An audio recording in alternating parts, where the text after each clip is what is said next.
우리에게 주시는 하나님의 말씀은 로마서 1장 1절부터 17절까지의 말씀입니다. 그리스도 예수의 종인 나 바울은 부르심을 받아 사도가 되었습니다.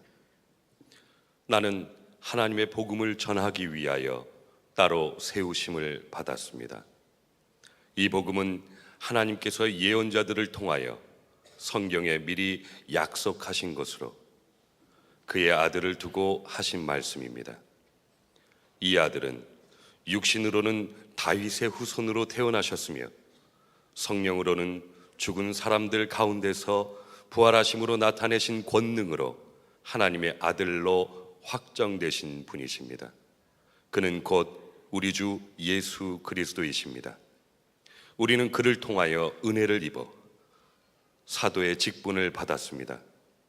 그것은 우리가 그의 이름을 전하여 모든 민족이 믿고 순종하게 하려는 것입니다. 여러분도 그들 가운데 들어 있어서 예수 그리스도의 부르심을 받은 사람이 되었습니다. 나는 로마에 있는 모든 신도에게 이 편지를 씁니다. 하나님께서 여러분을 사랑하셔서 그의 거룩한 백성으로 부르셨습니다. 하나님 우리 아버지와 주 예수 그리스도께서 내려주시는 은혜와 평화가 여러분에게 있기를 빕니다. 나는 먼저 여러분 모두의 일로 예수 그리스도를 통하여 나의 하나님께 감사를 드립니다. 그것은 여러분의 믿음에 대한 소문이 온 세상에 퍼지고 있기 때문입니다. 하나님은 내가 그 아들의 복음을 전하는 일로 충심으로 섬기는 분이시기에 내 마음속을 알고 계십니다. 나는 기도할 때마다 언제나 여러분을 생각하며 어떻게 해서든지 하나님의 뜻으로 여러분에게로 갈 수 있는 좋은 길이 열리기를 간구하고 있습니다. 내가 여러분을 간절히 보고 싶어 하는 것은 여러분에게 신령한 은사를 좀 나누어 주어 여러분을 굳세게 하려고 하는 것입니다. 이것은 내가 여러분과 함께 지내면서 여러분과 내가 서로의 믿음으로 서로 격려를 받고자 하는 것입니다. 형제 자매 여러분, 여러분은 이것을 아시기 바랍니다. 나는 여러분에게 가려고 여러 번 마음을 먹었으나 지금까지 길이 막혀서 뜻을 이루지 못하였습니다. 나는 다른 이방 사람들 가운데에서도 열매를 거둔 것과 같이 여러분 가운데에서도 그것을 좀 거두려고 했던 것입니다. 나는 그리스 사람에게나 미개한 사람에게나 지혜가 있는 사람에게나 어리석은 사람에게나 다 빚을 진 사람입니다. 그러므로 나의 간절한 소원은 로마에 있는 여러분에게도 복음을 전하는 일입니다. 나는 복음을 부끄러워하지 않습니다. 이 복음은 유대 사람을 비롯하여 그리스 사람에게 이르기까지 모든 믿는 사람을 구원하는 하나님의 능력입니다. 하나님의 의가 복음 속에 나타납니다. 이 일은 오로지 믿음에 근거하여 일어납니다. 이것은 성경에 기록된 바 의인은 믿음으로 살 것이다 한 것과 같습니다. 자, 2015년은 우리 평생에 가장 인상 깊은 날, 하나님의 놀라운 은혜를 경험한 해로 그렇게 경험되어지기를 축복합니다. 특별히 2015년 한 해는 로마서로 아마 1년 동안 주일 말씀을 전하게 될 것 같습니다. 이 로마서는 정말 놀라운 성경입니다.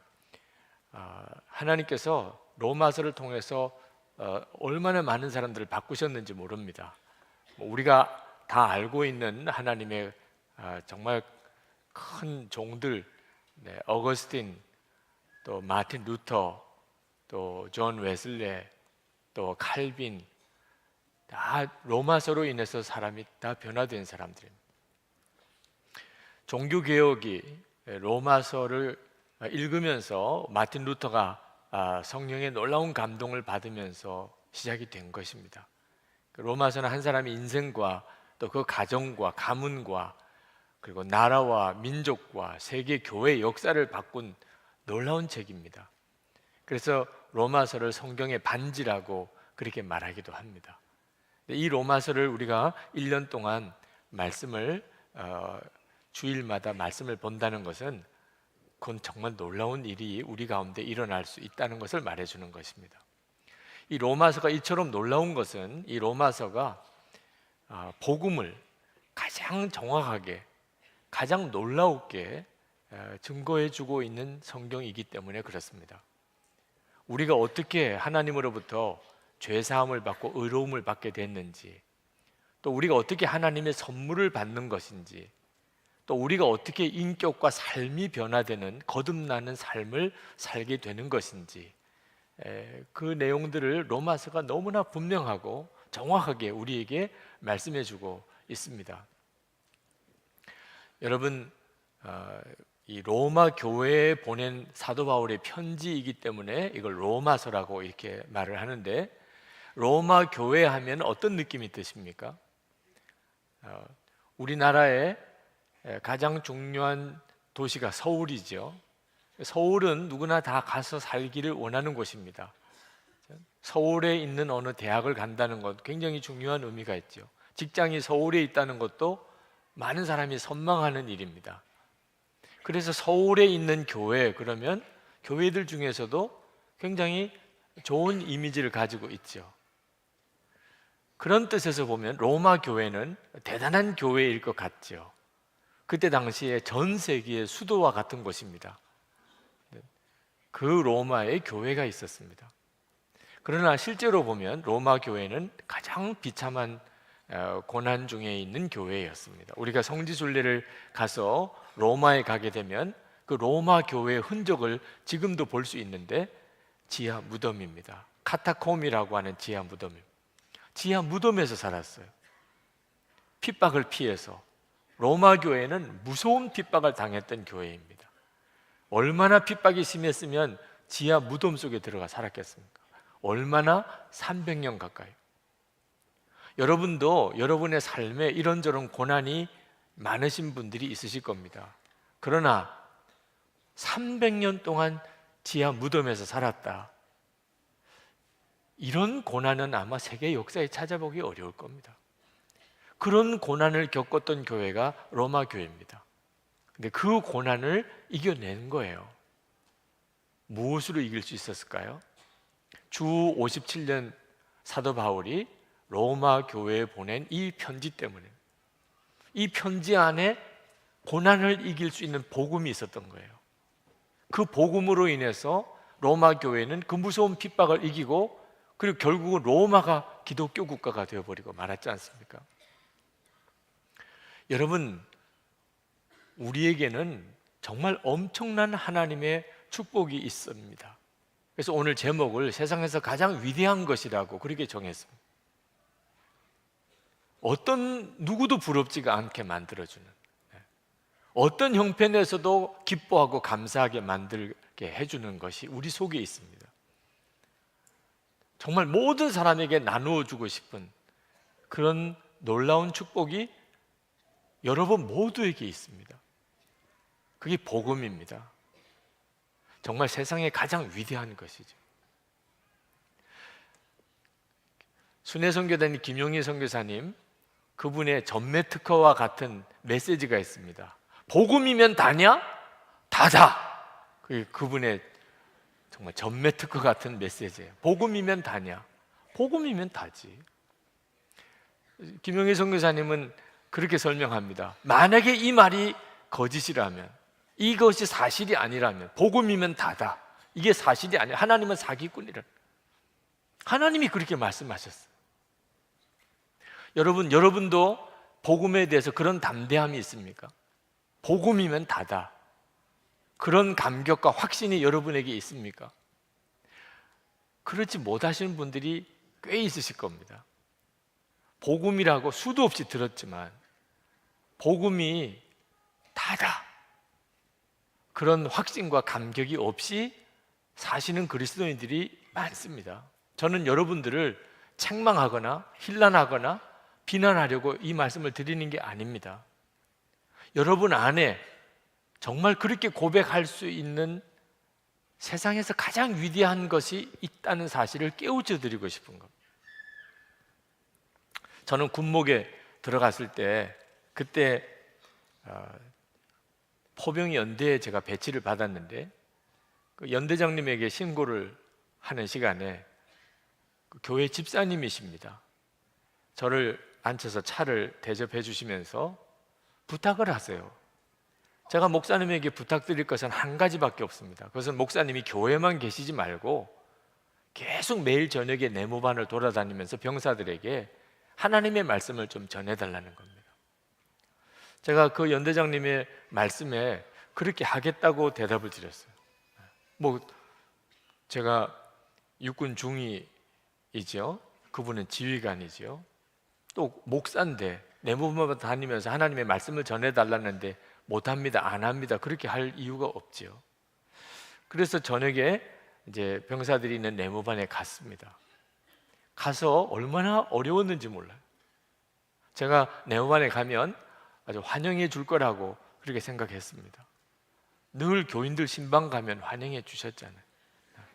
근데 내무반에 갔더니 심지어는 아주 저를 굉장히 불만스럽게 보는 그런 친구들도 있습니다.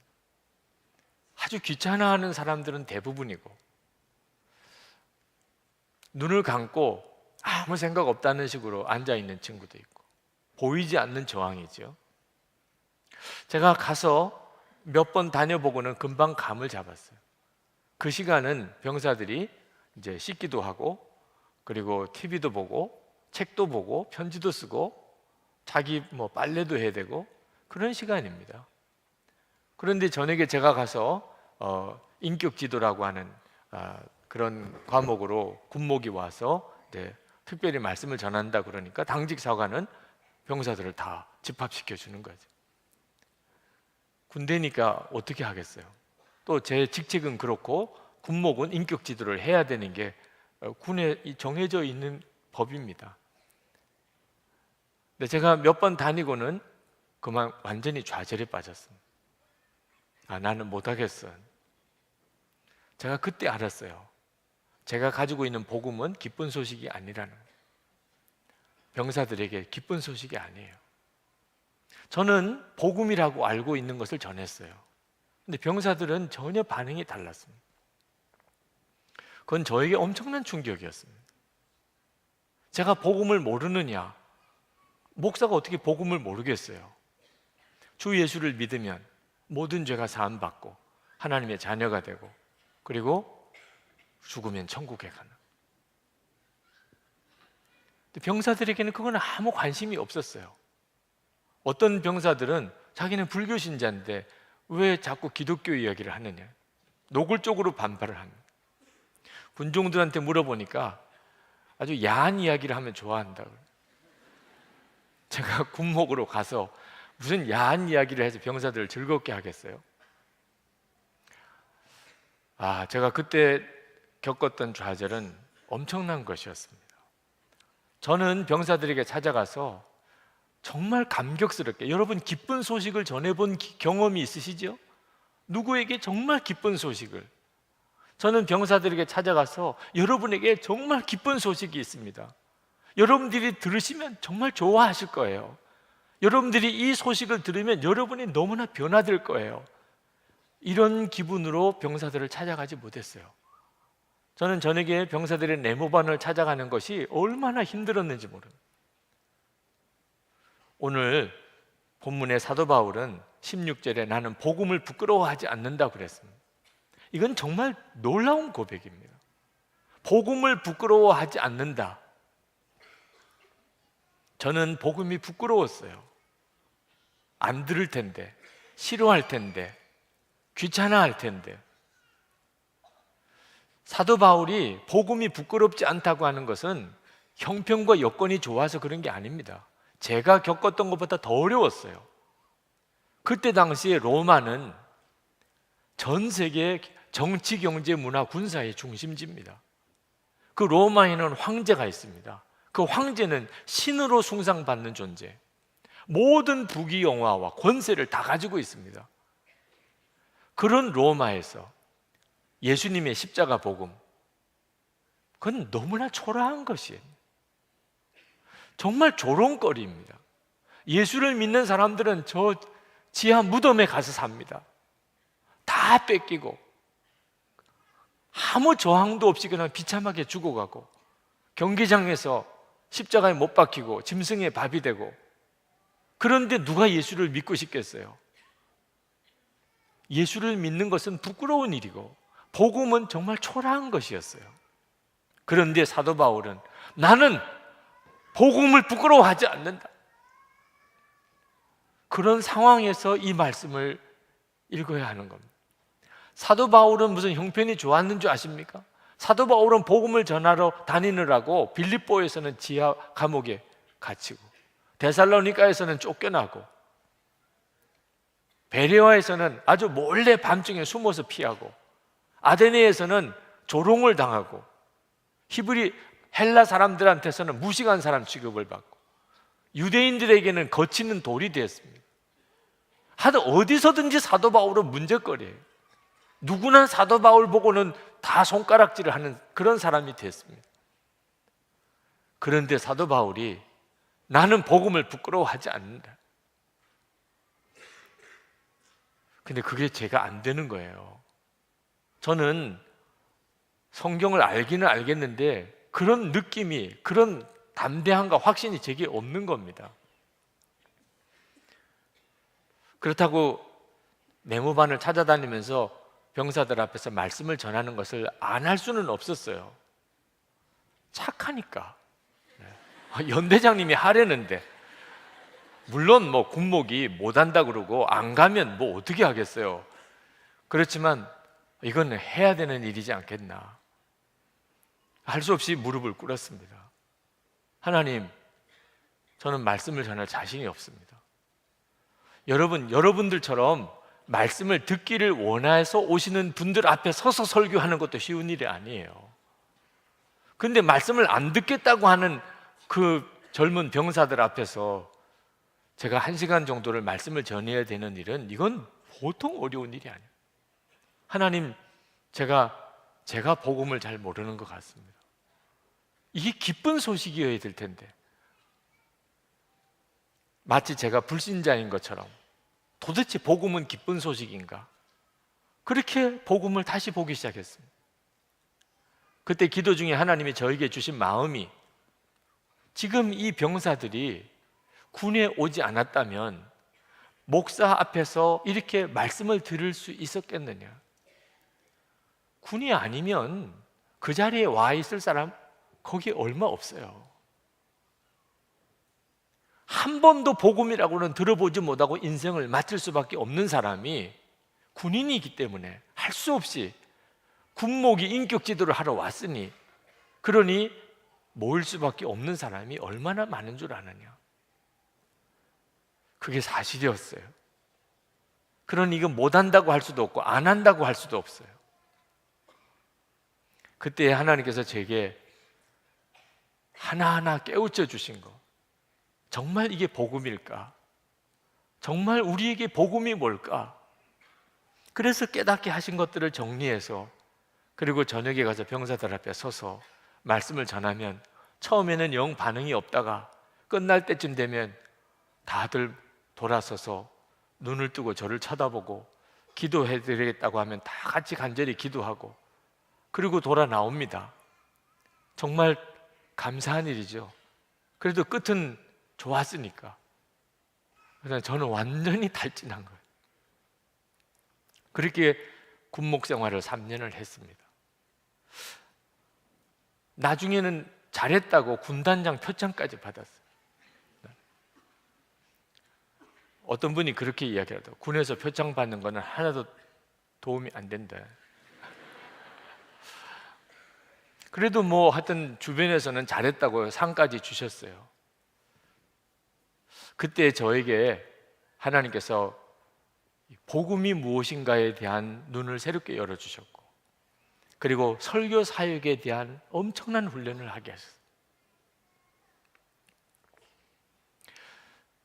제가 군목 시절에 병사들 앞에 섰을 때 복음이 뭔지 몰라서 당황스러웠던 것은 복음을 교리로만 알고 있었기 때문에. 여러분들도 복음이 무엇인가 그러면 다 들어서는 압니다. 말을 하라 그러면 처음에는 좀 버벅거리지만 모르시는 분이 거의 없으실 거예요. 예수님은 우리의 죄를 위해 십자가에 죽으셨고, 그 예수님을 믿으면 모든 죄가 사함을 받고, 그리고 하나님의 자녀가 되는 권세를 얻고, 그리고 죽으면 천국에 가는. 그런데 이것이 교리로만 그치게 되면 아무 능력이 없는 겁니다. 사람들이 들으려고 하지도 않습니다.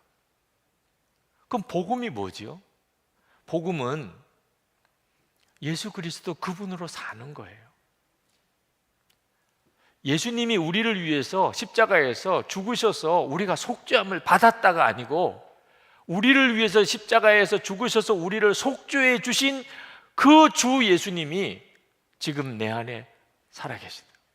나는 이제 주님과 함께 죽었고 이제는 나는 예수님으로 살게 되었다. 이게 복음이었어요. 제가 그 눈이 열리지 않았던 겁니다. 그래서 그 복음의 역사를 군목으로 있을 때는 제대로 경험을 못했던 거예요. 사도 바울은 1절 말씀에서 자기 자신을 소개하기를 예수 그리스도의 종이라고 그렇게 자기를 소개합니다. 여러분, 나는 누구의 종입니다. 그렇게 이야기할 때는 주인이 누구가 있는 겁니다. 사도 바울이 그리스도 예수의 종입니다. 그랬으면 그리스도 예수가 지금 사도 바울과 같이 있는 거예요. 당신의 주인이 어디 계십니까? 그분은 없습니다. 그런 종이 어디 있어요? 누구의 종이라면서 그 주인이 없는데 무슨 종이에요? 그러니까 사도 바울이 그리스도 예수의 종이라고 말한 것은 예수 그리스도께서 사도 바울과 늘 함께 계시고 살아 계시고 사도 바울의 주님으로 계시다는 뜻이죠. 사도 바울은 복음 그 자체를 살아내고 있었던 것입니다. 그래서 사도 바울도 복음이 무엇인지를 2절부터 4절까지 명확하게 이야기합니다. 그것은 예수 그리스도라는 거예요. 2절부터 4절까지 보면 이 복음은 그의 아들을 두고 하신 말씀입니다. 그는 곧 우리 주 예수 그리스도이십니다. 복음은 예수 그리스도세요. 여러분이 이 사실을 여러분이 아시면 그러면 여러분도 복음의 감격에 사로잡힙니다. 여러분이 복음을 그저 교리로만 알고 있다면 여러분은 복음 자체가 그저 무감각해져 버려 있으실 거예요. 예수 그리스도에게는 이름이 둘이 있습니다. 하나는 예수와 임마누엘입니다. 마태복음 1장 21절에서 23절에 보면 예수님의 두 이름이 나옵니다. 천사가 나타나서 예수의 이름을 가르쳐 주십니다. 이름을 예수로 하라.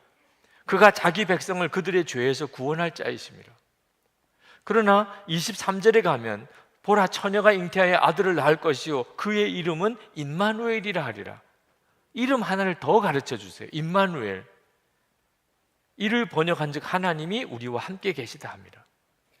그러므로 여러분, 우리가 예수님을 믿고 복음을 안다는 것은 예수님이 우리의 죄를 사하신 분일 뿐만 아니고 우리와 함께 계신 분이라는 것을 알아야 정확하게 알고 있는 것입니다.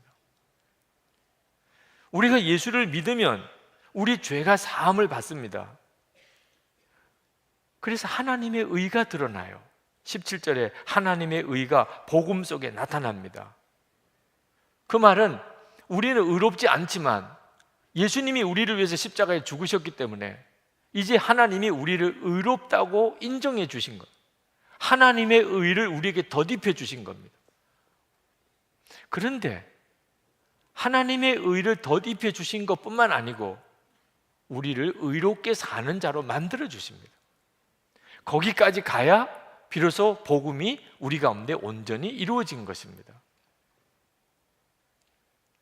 절대로 용서받는 것이 끝나는 게 아닙니다. 속죄함은 이제는 죄를 이기고 살게 되어져야 비로소 복음을 정확히 아는 것입니다. 여러분, 살인 강도죄를 지은 사람이 사형 선고를 받았다고 합시다. 그런데 어떻게 이 사람이 사면을 받았습니다. 용서를 받은 거죠. 살인죄를 지은 게 용서받았어요. 얼마나 큰 은혜입니까? 죽을 수밖에 없었는데 살았단 말입니다. 그런데 용서는 받았는데 이 살인 강도짓을 저지른 사람이 마음이 안 변하고 성품이 안 변했다고 합시다. 그러면 그가 사면 받아서 풀려났는데 또 죄를 지었어요. 그러면 사면해야 됩니까? 이런 사람을 용서할 가치가 있는 겁니까? 우리가 죄 용서받은 것은 그렇게 된 걸 말하는 게 아닙니다. 우리가 죄 용서를 받았다, 모든 죄가 사함을 받았다, 이건 정말 큰 은혜죠. 근데 안타깝게도 많은 그리스도인들이 그걸 복음이라고 생각하고 있는 겁니다. 용서받은 거, 모든 죄가 사함 받은 거, 성품 하나도 안 변했어요. 성질 하나도 안 변했어요. 그리고 계속해서 죄 짓고 살아요. 그러면 그런 용서를 하나님이 왜 하십니까?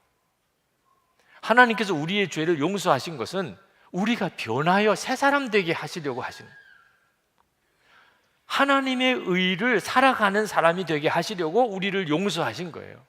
그런데 어떻게 우리가 변하여 새 사람이 됩니까? 죄 용서받은 것 믿으면 됩니까? 여러분, 죄 용서받은 거 다 믿으시잖아요. 그런데 부부싸움은 여전히 하고, 애들한테는 성질 다 내고, 은밀한 죄 짓고 살고. 아니, 여러분 십자가에서 죄 용서받은 거 안 믿어서 여러분 그렇게 사는 겁니까? 교리 지식으로 알고 있는 복음은 우리 성질 하나 못 바꿔요. 그런데 어떻게 사람이 변합니까? 우리 안에 예수 그리스도가 오셔서 내가 그 예수님을 바라보고 살게 될 때 사람이 변하는 거예요. 내가 화가 나도, 내가 유혹을 받아도, 또 옛날 성질이 솟아나도 주 예수님이 나와 함께 계시는 것을 너무나 분명히 알게 되면, 주님이 나와 함께 계시고 내가 그 주님을 바라보게 되면 어떻게 육신대로 살아요? 그러므로 복음은 임마누엘 하신 주님을 정말 믿게 될 때, 그건 나는 죽고 예수로 사는 것이라고 말합니다. 그때 복음이 되는 것입니다. 로마 교회 교인들이 300년 동안 지하 무덤에서 살았습니다. 예수님이 나를 위해서 죽으셨다는 교리 가지고 그렇게 살 수 있었을까요? 예수님이 나를 위해 죽으셨다, 내 모든 죄가 사함 받았다, 이 교리 하나 가지고 그들이 300년 동안 지하 무덤에서 버틸 수 있었겠습니까? 주 예수님이 함께 하시니까, 함께 하시는 주 예수님을 아니까, 그 주 예수님을 바라보니까 그들은 하루하루를 기쁨과 감사로 살아갔던 거예요. 그렇게 300년이 지난 것. 그리고 로마가 뒤집어진 거죠. 이것이 복음인 것입니다. 이 복음 안에는 또 놀라운 사실이 들어 있습니다. 16절에 사도 바울이 이 복음은 모든 믿는 사람을 구원하는 하나님의 능력입니다 그랬는데, 모든이에요. 모든 믿는 사람이라고 썼습니다. 사도 바울이 이 모든 믿는 사람이라고 쓴 이유가 있습니다. 그 앞부분에 이 모든을 설명하기를 유대 사람을 비롯하여 그리스 사람에게 이르기까지 모든 믿는 사람. 사도 바울은 지금 이 복음에서 말하려고 하는 것이 이제는 유대인만 구원받는 게 아니라 모든 이방인들이 다 구원을 받게 됐다는 것. 사도 바울은 이 사실에 얼마나 감격이 넘치는지 모릅니다. 이건 그때 당시에는 상상도 안 되는 일이었거든요. 구원은 유대인만 받는 것이었어요. 유대인들은 다 그렇게 확신했습니다. 예수님의 수제자였던 베드로조차도 구원은 유대인만 받는 건 줄 알았어요. 그래서 로마 백부장 고넬료의 집에 그들이 세례받은 것도 아닌데 성령이 임하시는 걸 보고 베드로가 얼마나 당황했는지 몰라요. 이제는 구원이 모든 민족에게 다 열렸구나. 그래서 하나님께서 모든 이방 민족들에게 구원의 문이 열렸다는 이 복음을 전하게 하려고 사도를 한 사람 택한 것이 사도 바울이에요. 사도 바울에게는 너 다른 거 하지 말고 이방 민족에게 가서 이 복음을 전하라. 여러분, 이방 민족이 다 구원받을 문이 열렸지만 아무도 모르고 있었어요. 왜? 누가 가서 가르쳐 줘야 되잖아요. 누가 가서 전해 줘야 되잖아요. 당신들에게도 구원의 문이 열렸습니다. 당신들도 하나님의 자녀가 되는 길이 열렸습니다. 전해 주어야 그들이 비로소 듣고 믿게 될 거 아니겠어요? 그래서 사도 바울은 그때 당시로서는 저 땅끝이라고 생각되는 스페인까지 가서 복음을 전해야 되겠다를 생각을 한 겁니다. 모든 족속에게, 이방 민족에게 그들이 핍박하든지 가는 길에 어떤 어려움을 겪든지 사도 바울은 전하고 싶어서 간절했어요. 왜? 그게 빚진 마음이니까. 내가 가서 전해주지 않으면 그들은 다 멸망할 거니까. 내가 가서 전해주면 그들이 다 구원받을 거니까. 그래서 사도 바울이 나는 빚진 자라고 14절에 그렇게 고백한 겁니다. 나는 그리스 사람에게나 미개한 사람에게나 지혜가 있는 사람에게나 어리석은 사람에게나 다 빚을 진 사람입니다. 그런데 어느 날 로마에 예수 믿는 성도들이 생겼다는 소식을 들은 거예요. 사도 바울이 그냥 얼마나 기쁜지 로마에 예수 믿는 사람들이 생겼다는 소식을 들었어요. 그런데 그들이 믿음이 너무 좋아요. 사도 바울이 그 소식을 듣고 감격해서 지금 이 로마서 1장에 그 내용을 쓰고 있는 거예요. 6절부터 15절까지. 사도 바울은 거의 흥분 상태에 빠져 있습니다.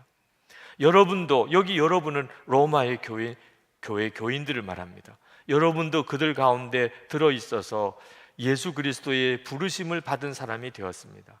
나는 로마에 있는 모든 신도에게 이 편지를 씁니다. 하나님께서 여러분을 사랑하셔서 그의 거룩한 백성으로 부르셨습니다. 나는 먼저 여러분 모두의 일로 예수 그리스도를 통하여 나의 하나님께 감사를 드립니다. 그것은 여러분의 믿음에 대한 소문이 이 온 세상에 퍼지고 있기 때문입니다. 나는 기도할 때마다 언제나 여러분을 생각하며 어떻게 해서든지 하나님의 뜻으로 여러분에게로 갈 수 있는 좋은 길이 열리기를 간구하고 있습니다. 그러므로 나의 간절한 소원은 로마에 있는 여러분에게도 복음을 전하는 일입니다. 여러분들이 생각하기에 제가 좀 오버하는 것처럼 느껴져요. 진짜 사도 바울의 심정에 비하면 아무것도 아니에요. 사도 바울이 지금 흥분한 상태에 있다니까. 로마에 교인이 생겼어요. 사도 바울이 이렇게 흥분한 이유는 진짜구나. 복음이 모든 민족에게 다 열렸구나. 내가 가서 전해주면 사는 거고 그렇지 못하면 다 죽는 거예요. 사도 바울이 이 복음에 얼마나 감격에 사로잡혀 있는지 아시겠습니까? 또 복음 안에 놀라운 것이 하나 있는데 그것은 구원의 조건이 믿음뿐이라는 겁니다. 16절에 모든 믿는 사람을 구원하는 하나님의 능력이라고 그래요. 구원의 조건이 믿음밖에 없습니다. 믿기만 하면 됩니다. 이건 모든 종교를 다 뒤집어 놓는 것입니다. 모든 종교가 해결할 수 없었던 일을 한 번에 다 해결해 버린 거예요. 모든 종교가 뭡니까? 착하게 살면 구원받고 나쁘게 살면 지옥 가는. 신은 착하고 계명을 잘 지키는 사람은 사랑하고 그리고 악하고 계명 안 지키는 사람은 저주하는. 권선징악. 그게 일반 종교예요. 그런데 복음은 착하게 사는 거, 계명을 지키는 아무 조건이 없어요. 그냥 믿기만 하라는 겁니다. 하나님께서 죄인을 사랑하신다. 이건 있을 수가 없어요. 하나님은 착한 사람을 사랑하는 거지. 그런데 하나님이 죄인을 사랑하신다. 죄인을 위하여 당신의 독생자를 보내셨다는 거예요. 예수님이 그 모든 죄를 다 대신 지시고 십자가에 죽으셨다는 거예요. 그걸 믿기만 하라는 거예요. 그러면 다 구원받는다는 거예요. 사도 바울이 이 복음을 들고 정말 부들부들 떨리는 거예요. 왜? 이 복음을 몰라서 죽어가는 사람들 많으니까. 나는 죄인이야. 나는 도무지 신 앞에 갈 수가 없어. 나 같은 자는 지옥 아랫목이야. 지옥 아랫목.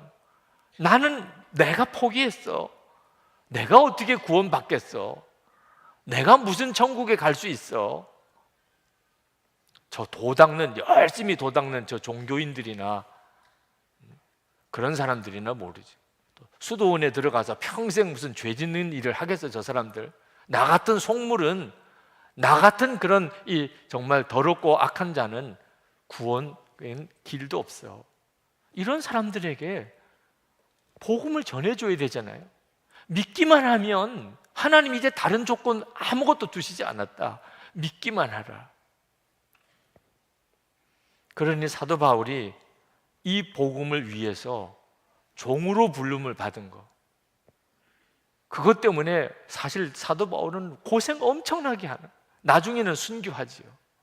그런데 사도 바울은 기뻤어요. 정말 기쁜 소식이거든요. 이건 정말 기쁜 소식이잖아요.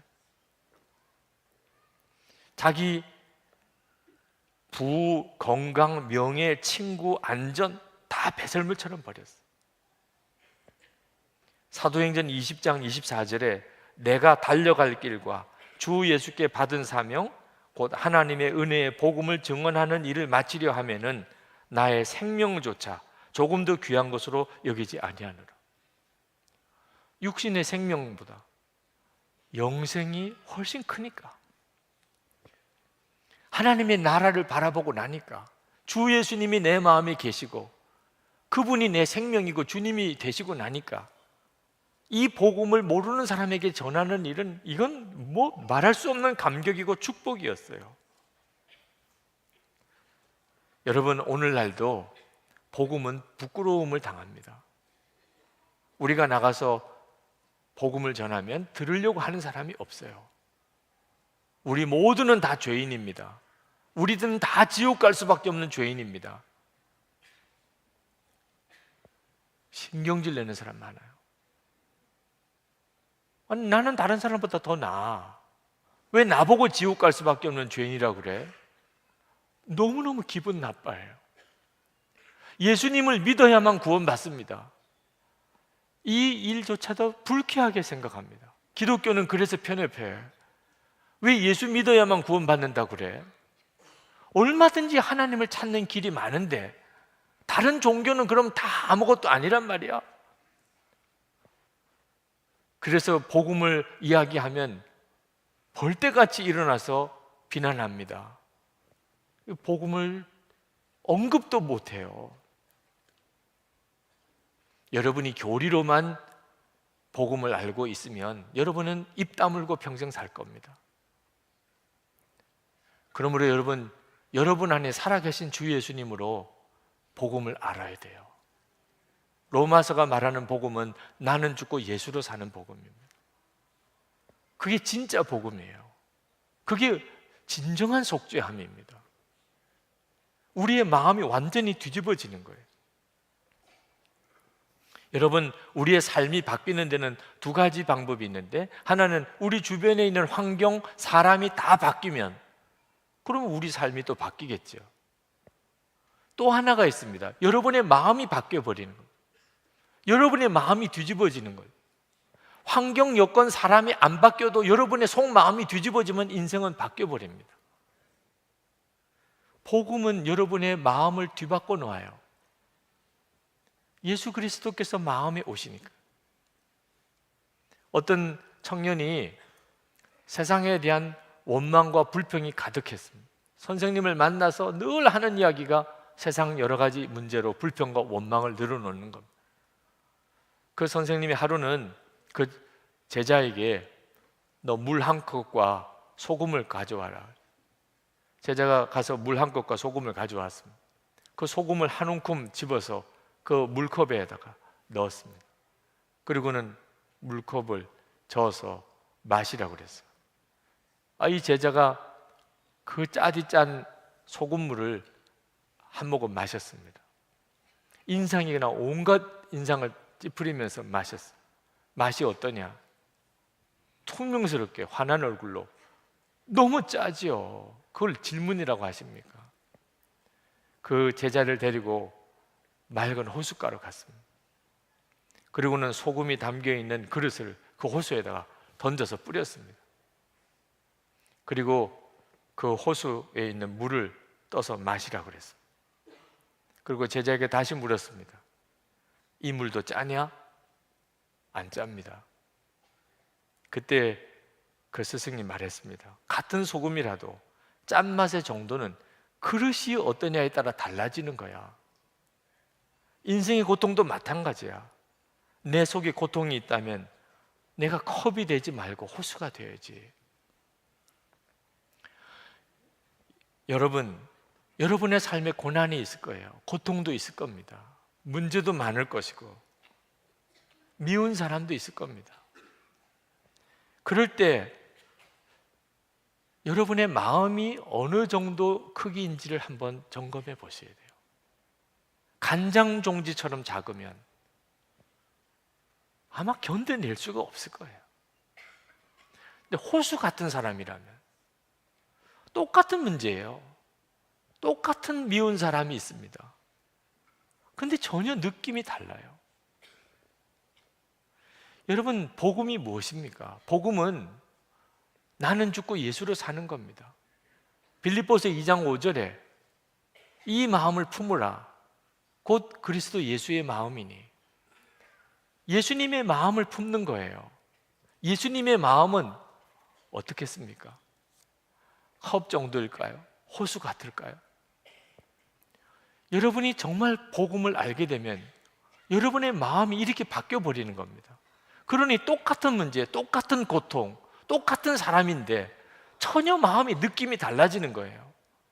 항상 기뻐하라, 범사에 감사하라, 모든 사람을 사랑하라. 그게 가능하냐? 복음이 가능하게 해주는 거예요. 여러분의 마음을 바꿀 수 있는 게 뭡니까? 돈입니까? 권력입니까? 지식입니까? 나는 죽고 예수로 사는 복음밖에 없어요. 그래서 이 복음이 세상에서 가장 위대한 것이라는. 여러분 중에 내가 십자가의 복음을 교리로는 알았지만 그 복음의 감격은 내가 도무지 모르고 복음을 전하고자 하는 열정이 나에게는 없었습니다 하시는 분들이 계시면 저하고 친구합시다. 똑같으니까. 저도 그랬거든요. 복음이 뭔지를 정확히 몰랐었어요. 교리를 복음이라고 알고는 한동안 헤맸습니다. 여러분들에게 로마서를 강의하려고 하는 이유가 거기 있어요. 제가 복음을 알았고 완전히 뒤집어지는 역사가 이 로마서를 읽으면서 왔기 때문이에요. 여러분, 이 1년 동안 한번 로마서를 읽어봅시다. 1년 동안 읽는 거예요. 제가 여러분을 도와드리고 싶습니다. 여러분 혼자서 읽으시면 아마 제대로 읽어지지 않을 겁니다. 무슨 내용인지 읽다가 그만 포기하고 말 거예요. 같이 한번 읽어보세요. 주일마다 여러분 새번역 성경으로 본문을 택했는데 한번 새번역 성경을 한 권 사세요. 그리고 이 로마서 부분을 정말 1년 동안 완전히 읽고 또 읽으면서 여러분 것으로 삼아보세요. 여러분의 인생이 바뀌어버립니다. 복음이 삶을 뒤바꿔 놓는다니까요. 나라와 민족과 기독교의 역사를 바꿨다니까요. 그 복음의 능력이 여러분의 것이 된다고 생각해 보십시오. 오늘 성찬을 합니다. 새해 첫 주일, 첫 성찬. 역시 마찬가지. 성찬은 예수 그리스도께서 여러분과 한 몸이 되셨음을 다시 한번 여러분에게 확인시켜주는 축복의 시간. 마음을 여세요. 오늘 성찬을 위해서도 기도하시고, 그리고 이 로마서 강의가 끝나는 날까지 하나님, 제가 복음의 영광을 분명히 제가 경험하기를 원합니다.